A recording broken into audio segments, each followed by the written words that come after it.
Salut à tous, c'est Motard Geek pour IRFPV. Aujourd'hui, on va jeter un œil aux nouveaux ESC Fetech qui sont donc livrés dans une petite boîte qui ressemble à une boîte à bijoux. Pour ceux qui n'auraient pas suivi l'arrivée de ce nouvel acteur dans le hobby, je vous invite à lire le petit article que je vous mets dans la fiche en haut à droite de l'écran. Et sur ce, on se retrouve sur le banc pour voir à quoi ressemble la carte.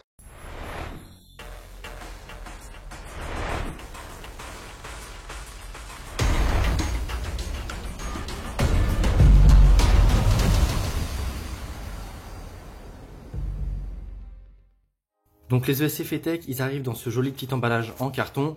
Ils sont évidemment mis dans une autre boîte en carton qui elle est bien rigide, donc ça risque pas de s'écraser pendant le transport, à moins vraiment que le livreur s'assoie dessus. Sur l'emballage, on a un code barre, le site web et la référence des ESC, donc les 4 en 1 6S 35 ampères. Dans la boîte, qu'est-ce qu'on retrouve? Vous avez peut-être pu le voir sur la photo que j'ai postée sur les réseaux sociaux. Donc on a une nappe qui a priori est faite pour se connecter avec Kiss. Ensuite, on a un petit connecteur avec moins de pins si besoin. Il suffit de remettre les fils noirs dans ce connecteur-là. Et on a également, on va regarder ça tout de suite, un condensateur. Hop. Et aussi, je ne sais pas si vous voyez bien, voilà, des petites rondelles qui ne sont pas... Elles sont rigides. Ce pas des rondelles en caoutchouc. C'est sûrement pour venir protéger les ESC lorsqu'on met des entretoises et autres. Donc ça, je verrai ce que ça donne au montage et je vous ferai un retour soit dans l'article, soit sur le forum. Tant qu'on est sur les ESC, les condos, donc il est livré avec un condensateur 50 volts, donc c'est clairement pour du 6S, 330 microfarad. Donc c'est pas énorme. Les gars chez Fetech ils m'ont dit qu'ils ont fait pas mal de tests sans condensateur supplémentaire. Ça tournait bien. Après, il faut savoir que le condensateur, ça ne fait pas que protéger l'électronique, ça lisse les signaux. Donc c'est pas plus mal à minima de mettre celui-ci. Et pourquoi pas encore plus, parce que de toute façon, qui peut le plus, peut le moins. Donc moi, j'essaie de mettre en général entre 1000 et 2000, même si le quad qui jusque-là a le mieux marché pour moi avait, je crois, 4000 microfarad avec la PDB Matrix. Donc 330 microfarad, sachant que sur la carte, on a aussi des condos, on va les regarder juste après, mais il y en a beaucoup moins et ce sont des 25 volts, il y a 720 microfarad. Donc voilà, au moins, il nous livre ça. Ensuite, on retrouve donc des petits autocollants, donc avec le logo complet et juste le logo, voilà, visuel. Ma fille m'a dit, on dirait des jambes, parce qu'elle ne l'avait pas pris dans le bon sens. Et ensuite, voilà, la boîte est vide. On va la mettre de côté, hop. Et on retrouve les ESC quand même qui sont donc dans un petit sachet à bulles. Donc voilà, les ESC, on peut regarder la plaque d'un peu plus près. Donc, comme d'hab, hein, c'est du beau matos. Donc on retrouve la référence encore une fois, donc Fetech ESC 35 ampères 4 36S. Ça, c'est le dessus. Et ensuite, le dessous, voilà, avec les différents composants, sachant que tous les transistors sont donnés pour 40 volts. Donc normalement, ça devrait être assez robuste. Donc si on veut, on peut aborder peut-être le schéma de câblage, tant que j'y pense. Donc c'est assez simple. Est-ce que je peux retrouver de quoi pointer les petits pads?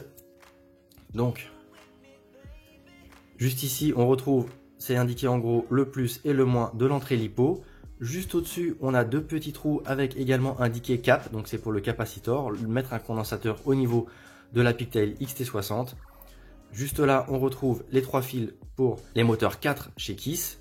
Ici, les moteurs numéro 1, enfin le moteur numéro 1, le moteur numéro 2 et donc ici les trois pads pour le moteur numéro 3. Donc les pads, comme d'hab sur les cartes Kiss, voilà, ils sont entre guillemets creusés, on peut les souder par en dessous, par au-dessus et c'est relativement pratique à souder. Ensuite on retrouve également quelques petits pads là, juste là, qui sont déjà pré-étamés d'ailleurs. Donc tout est indiqué dessus, je ne sais pas si on le voit bien à la caméra, mais on a un GND, donc une masse, T comme télémétrie et 1, 2, 3, 4, les signaux des 4 moteurs. Donc on peut soit souder les moteurs ici sur des petits fils qui sont très petits ma foi, et également récupérer tous les signaux sur le connecteur ici. Donc c'est dans le même ordre, hein. On retrouve c'est inversé, mais on retrouve les pads de soudure ici du connecteur qui vont de ce côté là. Donc je vais pas vous les redonner, c'est assez facile à déduire, sachant également que Kiss a prévu un protocole sur un seul fil. Donc on fait passer la télémétrie et tous les signaux moteurs, donc les 4 signaux sur un seul fil avec une loop time limitée à 8 kHz, ce qui est très bien pour du Kiss qui ne monte pas aussi haut, et donc ce sera sûrement la loop time qu'il y aura sur la carte de vol de chez Fetech. Donc ensuite, niveau composants, on n'a pas parlé du processeur. Donc c'est un processeur STM32G quelque chose, je ne l'ai plus en tête. Donc c'est pas un F3. Il est cadencé à 64 MHz. Il me semble que c'est un peu moins que les F3 qu'on retrouve chez BLLI qui sont, je crois, si je dis pas de bêtises, hein, c'est de tête à 108 MHz. Mais bon, le matériel qui a été développé chez KISS, normalement c'est un peu la même chose chez FETech. Ils font pas la course aux chiffres, mais ils font des choses d'optimiser et qui tournent vite et bien. Et donc ils sont compatibles aussi bien avec KISS, le contrôleur de vol, que Betaflight et même Flight One, même s'il y a quelques problèmes actuellement avec le matériel Flight One. Et d'un point de vue vitesse de protocole, on est sur du D-Shot 2400 maximum. Et donc il nous reste à aborder quand même le format donc en 20 par 20, pas forcément pratique avec une KISS FC en 30 par 30, mais comme vous pouvez le voir, les trous là qui sont donc là en M2, si on passe un petit tournevis à l'intérieur qui fait la largeur du trou et qu'on tourne le tournevis, ça va venir gratter tous les petits trous et ça passera le diamètre du trou donc en M3. Une fois qu'on a fait ça, c'est pas réversible, on ne peut pas repasser en M2 à moins de bricoler avec des petits adaptateurs imprimés en 3D ou autres entretoises. Donc ça reste assez polyvalent, je pense qu'on peut le monter sur du M2 et du M3 et qu'en général en 20 par 20 on est quand même sur du M2. Ce qu'on peut faire quand même, c'est regarder la taille. Vous allez voir que du coup, sur du M2, même si on le... Donc du coup, ce que je peux faire rapidement, on va le passer au pied à coulisses. Donc là, on est bien à 0. Hop. On a 30 ici et je crois que c'est 35 en longueur. Voilà, c'est ça, quasiment 35. Donc ça vient empiéter sur les trous, forcément au format 30 par 30. Je vais vous expliquer pourquoi ça m'embête juste après. Et en épaisseur, on est à peu près à 5,5, donc c'est pas très épais, 5,5 mm. Ce qu'on peut faire, c'est également peser les ESC, et pour ça j'ai écouté vos remarques et j'ai acheté une petite balance donc qui accepte jusqu'à 3 kg et surtout qui offre une précision de 0,1 g. Donc avec ça on peut même peser de la drogue très précisément. Hop, elle est bien à 0, on va mettre les ESC dessus. Et il pèse 7 grammes tout pile, donc c'est vraiment léger, il n'y a pas de souci. Niveau poids, on est bien. Et ce qu'on peut faire aussi, c'est du coup j'ai mon Mark 4. Donc normalement le Mark 4, j'avais prévu de le faire en Flight One, enfin en Falco X, fallait une carte Flight One, Falco X, non pas Flight One pour le coup. Malheureusement, ça fait des mois que j'ai précommandé les ESC Megabolt Freestyle et ils sont toujours pas arrivés. Donc je suis même pas certain d'avoir le premier batch qu'ils sont en train de livrer actuellement. Donc du coup, si j'y arrive, je vais essayer de monter ça avec un adaptateur 30 par 30 pour mettre en KISS. Et par la même occasion, j'ai commandé une deuxième frame Mark 4 parce que franchement, elle me plaît beaucoup. Et comme ça, j'aurai deux quads pareils, pas avec les mêmes moteurs, mais au moins j'aurai deux contrôleurs de vol différents à comparer. Donc là, ce que j'ai fait, j'ai retiré les petits gummies pour les trous en 30 par 30 et j'ai mis des vis et entretoises en métal piquées à une Runcam Split Mini de mémoire. Ça traînait dans mon atelier. Et ça va pile poil pour venir mettre donc les ESC. Les ESC, forcément, si on prend le sens, enfin le diagramme d'origine pour les moteurs, on a, hop, voilà, ça se met comme ça pour avoir le moteur 1, 2, 3 et 4, en tout cas chez KISS. Donc ça vient se monter comme ça. Et avec ces petites entretoises là, on a pile poil de quoi laisser passer le connecteur juste en dessous. Et donc là, il faut monter.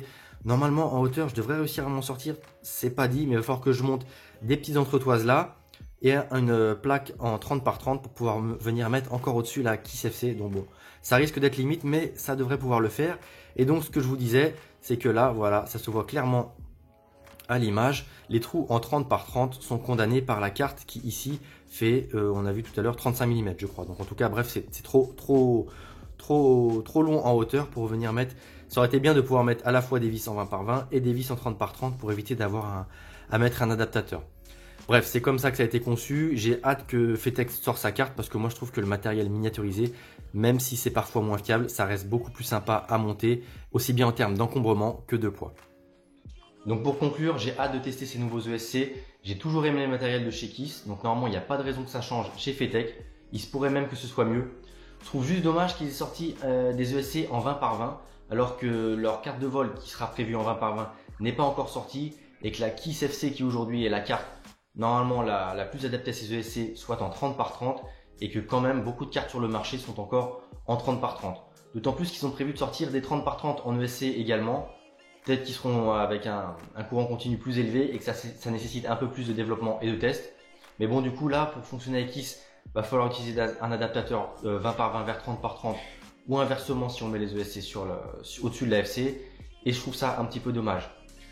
Ce qu'il faut savoir aussi, c'est qu'ils ont prévu d'autres fonctionnalités comme, je ne sais pas trop comment ça a fonctionné, mais ils parlent de fonctionnalités liées au S-Bus de chez FrSky et au Crossfire de chez TBS. Donc à voir ce que ça va donner, est-ce que ça permettra de balancer des infos par la télémétrie ou autre chose, seul le temps nous le dira.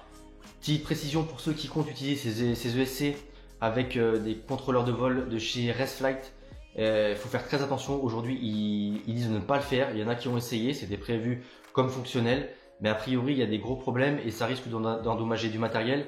Je ne sais plus trop si c'est ESC ou FC. En tout cas, ils ont envoyé un mail d'avertissement à tous leurs clients. Donc faites gaffe et évitez d'utiliser pour le moment ces ESC avec du ResFlight.